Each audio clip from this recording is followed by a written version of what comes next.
We're back with another training diary this week, and I have some great news. The sickness is almost fully gone. I'm almost 100% better.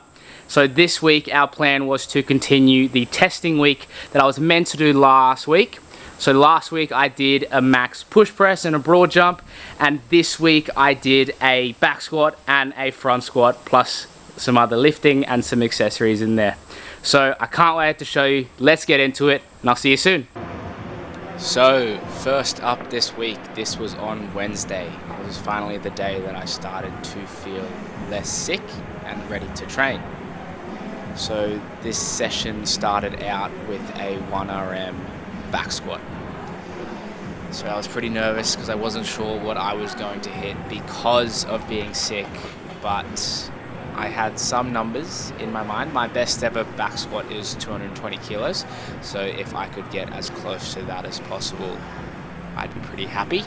So there was 70 first and then 120 next. And then after this, I moved up to 160, I believe. Yeah, that's 160.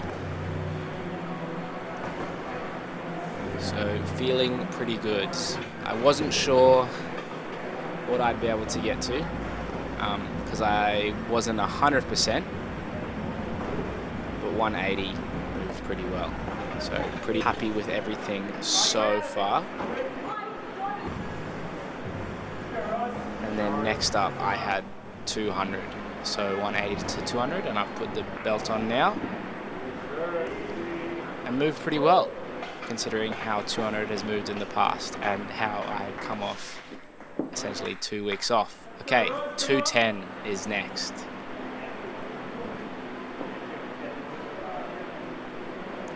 So this is 10 kilos under my best ever back squat.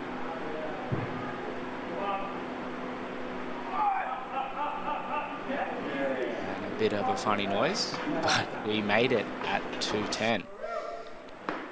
And you can't see them on camera, but I had a few of the guys at the gym cheering me on, and here's 220 to match my best ever after 2 weeks of being sick. Let's see.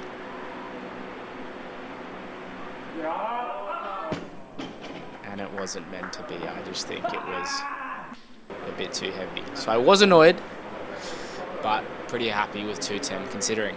So straight after my back squats, I went into some split jerks. And these were feeling pretty terrible. I don't know if it was the maximum effort back squat or it was the being sick, but my body was not enjoying this movement today. But it looks alright, so I'm pretty happy with that. It's funny, sometimes you might feel horrible and then you watch the video back and it doesn't look too bad, and this seems to be the case today. So after 70 I went up to 110, and I think the hardest part of these lifts today was the re-rack. On the back it's fine, but on the front it was just really hard. So this is my working weight today, about 70%, 125. So let's see how these re-racks go. Working weight, little bit of a step back there. When you step back, you know it's bad. So it was 3 sets of 3 at this weight. Ooh. Completely buckled there. Let's see if I can do this third rep. Yeah, and it looks alright. Considering how it felt, I'm pretty happy with that. Alright, second set. Let's see how we go. From memory, this set was better than the first set. It already looks good. So my goal today was just to get through the session without any injuries or feeling more sick, and I think I did that pretty well. So set 2 is complete, and here we go for set 3, the last bit of lifting for Wednesday.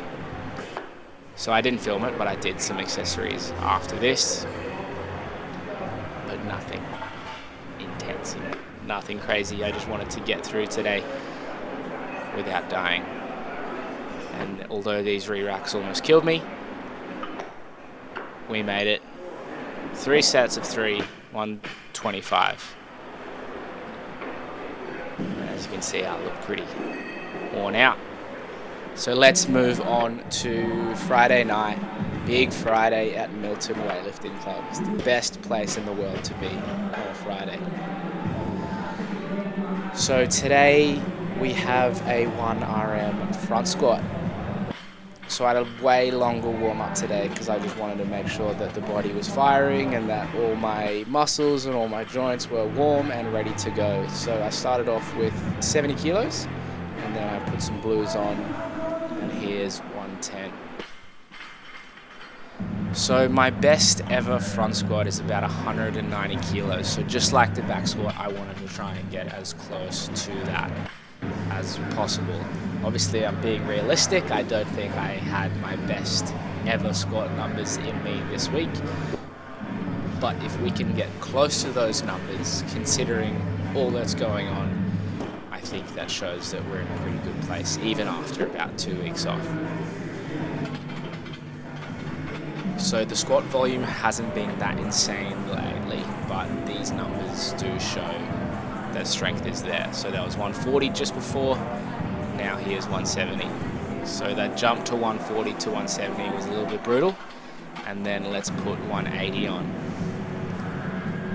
So this is 10 kilos under my best ever front squat. Oh, a little bit dodgy. The position might not be perfect, but count that. And yeah, I did that rep and I did not want to go any higher.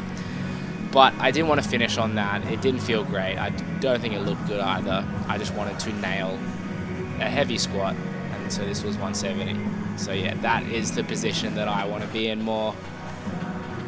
Nice. Very solid. So then after these front squats, I moved on to some block cleans. So just like the jerks, it was 3 sets of 3, around 70%. And for me, 70% of my clean is about 122 kilos, which is what's on the bar at the moment.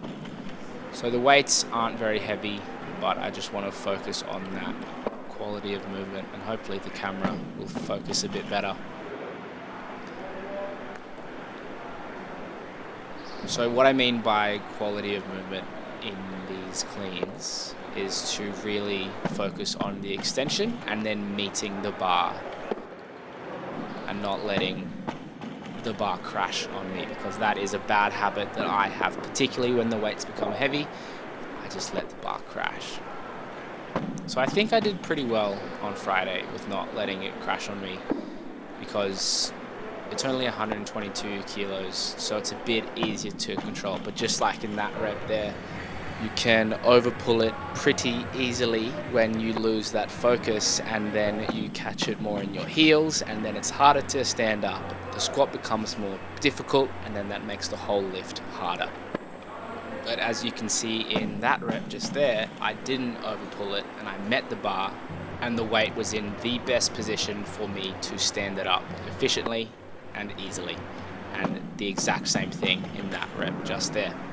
Next up on the program was box jump, then depth jump, then broad jump. And that camera angle was pretty average, so I decided to move it. So yeah, box jump, depth jump, straight into a broad jump. This one was surprisingly hard. Getting a big broad jump after a depth jump of that size, it felt quite uncomfortable. But I think that is what my coach is going for, and helping me create more power in positions that I'm not used to will most likely help with my lifting. So it was a good challenge for me. And then we had to set up the competition platform for the next morning, where we had our Christmas competition at the gym, and I decided to practice my backflip celebration that I'll probably never ever do in a competition, but it's a bit of fun. So thanks for watching, and I will see you next week.